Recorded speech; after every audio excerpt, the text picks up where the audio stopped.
będzie walczył mieczem półtoraręcznym, bez tarczy, proszę Państwa, czyli i ataki, i zasłony będzie wykonywał tym samym narzędziem. Jest to walka bardzo trudna. Gotowi? Zawodnicy gotowi? Walka! Zupełnie tym stylem.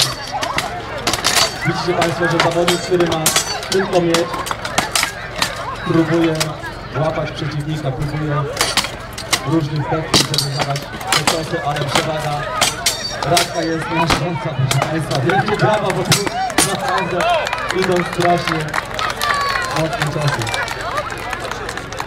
Dalej, panowie, dalej, spokojnie. Walczy dalej, walczy.